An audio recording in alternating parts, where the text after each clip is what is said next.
महिलाओं को लेकर धर्म की आड़ में इस तरीके से क्यों करते हैं? इतने गंदे शब्दों का उपयोग इस मौलाना के द्वारा किया जाता है। आप शब्द देखिए, जब कठोर कार्यवाही ऐसे लोगों पे होने लगेगी ना, तब इनकी जुबान पे लगेगा ताला। तो जो अपने घर की बहू, बेटी, पत्नी के लिए आवाज नहीं उठा रहा है, वो आपके घर वालों के लिए क्या करेगा? गंदे शब्दों का उपयोग किया कि 25 साल की महिलाएं 4 जगह मुंह मार के आती हैं। नमस्कार, मैं हूं रामधारी। अभी हाल ही में अखिलेश यादव एक मस्जिद में गए और साथ में अपनी पत्नी सांसद डिंपल यादव को भी ले गए। हालांकि इस पे एक बड़ा विवाद जो भी खड़ा हुआ कि मौलाना रशीद ने एक बयान दिया जो अभद्र टिप्पणी की, उसको लेकर आज चर्चा करने के लिए हमारे साथ में महिला आयोग की सदस्य प्रियंका मौर्य जी हैं। प्रियंका मौर्य जी, अभी जैसे डिंपल जी को लेकर मौलाना रशीद ने अभद्र टिप्पणी की, क्या इस तरीके के बयान महिलाओं को देकर क्या संदेश देना चाहता है? देखिए, ये मौलाना ने जिस तरीके के वक्तव्यों का इस्तेमाल किया है माननीय सांसद डिंपल यादव जी के लिए, मुझे लगता है बहुत ही शर्मनाक है। उससे भी ज्यादा शर्मनाक है समाजवादियों का शांत रहना, जो हर बात पे आवाज उठाते हैं, जमीन पे लोटने पोटने लगते हैं, राजनीति करते हैं। आज उनके मुंह में दही जम गई है। उनकी खुद की पार्टी के जो नेता हैं, उनके प्रति इतने गंदे शब्दों का उपयोग इस मौलाना के द्वारा किया जाता है। आप शब्द देखिए, और पल्लू नहीं रखती हैं साड़ी का, इस वजह से। और आप समझिए कि किस तरीके के वक्तव्य का इस्तेमाल इस मौलाना ने किया है। और मैं तो ये नहीं समझ पा रही हूँ कि समाजवादी पार्टी के मुखिया श्री अखिलेश यादव जी कैसे शांत हैं। उनकी खुद की धर्मपत्नी के लिए इस तरीके के शब्दों का उपयोग, और सिर्फ वोट बैंक के लिए इतनी शांति पसरी हुई है, सांप सूंघ गया है पूरी पार्टी को अध्यक्ष के साथ।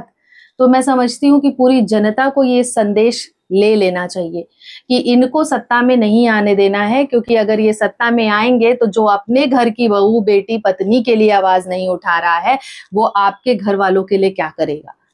महिला आयोग क्या इस पे कुछ एक्शन लेगा? देखिए, ये एक्शन लेने वाला विषय है, क्योंकि सिर्फ बात यहाँ पे श्रीमती डिंपल यादव जी की नहीं है। उन्होंने साड़ी पहन रखी है। साड़ी हमारी संस्कृति है, हमारा परिधान है। हर हिंदू महिला बहुत गर्व से, बहुत सुंदर तरीके से अपने आप को साड़ी में लपेटती है।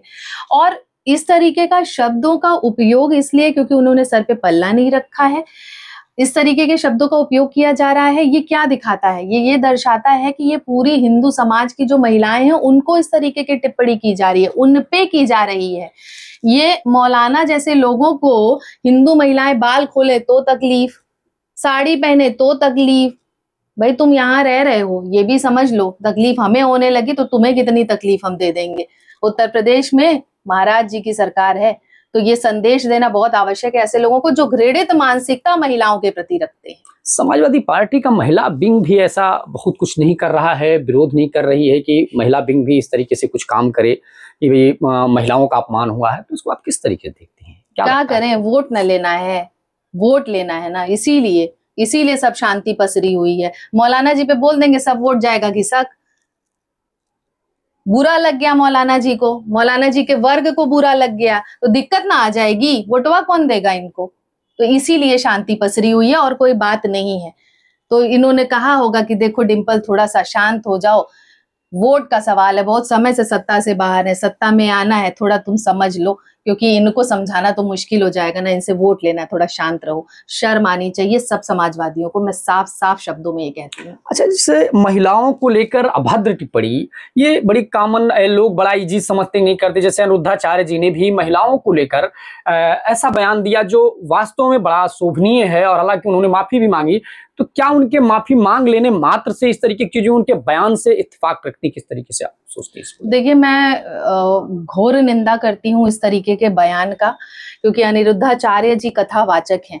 कथा वाचो तुम्हारा ये काम नहीं है कि तुम महिलाओं के ऊपर उंगली उठाओ, महिलाओं के अस्तित्व पे उंगली उठाओ, महिलाओं पे अभद्र टिप्पणी करो। उन्होंने कितने गंदे शब्दों का उपयोग किया कि 25 साल की महिलाएं 4 जगह मुंह मार के आती हैं। आपको सिर्फ महिलाएं दिखती हैं उंगली उठाने के लिए, पुरुष वर्ग नहीं दिखता है आपको इस समाज में? जाहिर सी क्या वो इस तरीके की हरकत नहीं कर सकते हैं? और जिन महिलाओं पे ये उंगली उठा रहे हैं, इनको तो सबसे पहले ये सोचना चाहिए कि 80% इनकी कथा सुनने वाली तो महिलाएं ही हैं, जो आती अक्सर हैं, वहां जो पे भीड़ जब लगाती बोल हैं रहे इनके थे तो पास। इस समय महिलाएं ही थी। और इस तरीके की शब्दावली का उपयोग, क्या वहां पे 25 साल से कम या ज्यादा की महिलाएं नहीं बैठी हुई थी? इसका मतलब कि जो वहां महिलाएं बैठी हैं, आप सीधे सीधे उन्हीं को बोल रहे हो। और एक तरफ मातृशक्ति की पूजा और मातृशक्ति की बात की जाती है, वहीं एक तरफ घृणित मानसिकता महिलाओं के प्रति इन लोगों की है, जो इनके कथा के दौरान निकल आती है। इसीलिए मैंने कहा आपका काम है कथा करना। और एक और आप बात सोचो, ये ऐसे जो कथावाचक होते हैं, जो बाबा होते हैं, ऐसे लोगों को लोग फॉलो करते हैं। और आपको अगर कोई फॉलो कर रहा है तो आप किस तरीके का संदेश समाज को दे रहे हैं? एक तरफ हम बात करते हैं बेटी बचाओ बेटी पढ़ाओ, बेटियों को शिक्षित बनाओ, बेटियों को आगे बढ़ाओ। इस तरीके के लोग जो ये कहते हैं कि 25 साल से पहले महिलाओं की, लड़कियों की शादी कर देनी चाहिए, वो अपनी शिक्षा कब ग्रहण करेंगी? उच्चतम शिक्षा कैसे ले लेंगी? वो कैसे वो अपने पैर पे खड़ी संभव ही होंगी? नहीं है।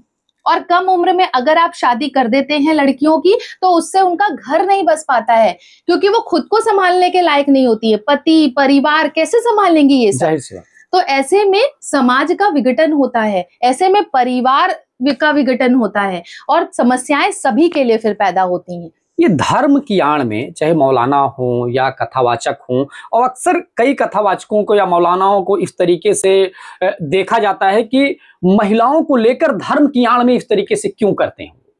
देखिए, जब कठोर कार्यवाही ऐसे लोगों पे होने लगेगी ना, तब इनकी जुबान पे लगेगा ताला।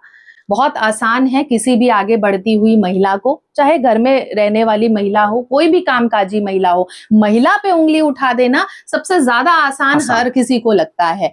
क्यों? आज भी आप महिला को अबला समझते हैं, कमजोर समझते हैं। महिलाएं अबला नहीं है, कमजोर नहीं है। अब ये मानसिकता बदल लेनी चाहिए इन लोगों को, और अगर ये बदलेंगे नहीं तो इन लोगों के लिए परेशानी होगी। हम आधी आबादी हैं, हम शक्ति हैं।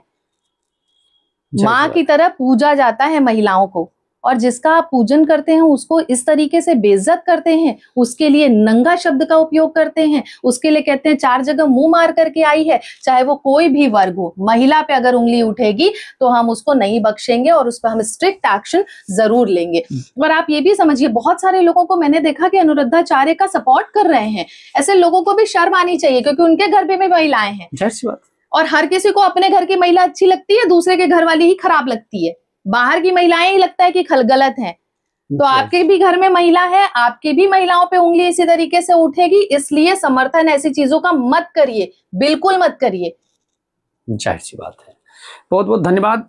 ये थी प्रियंका मौर्य जी, जिन्होंने साफ तौर पे कहा कि मातृशक्ति की पूजा इस भारत देश में होती है, और धर्म की आड़ में इस तरीके के जो लोग कर रहे हैं उनके खिलाफ महिला आयोग भी सख्त कार्रवाई करेगा, जिससे एक तरीके से ये नजीर बने।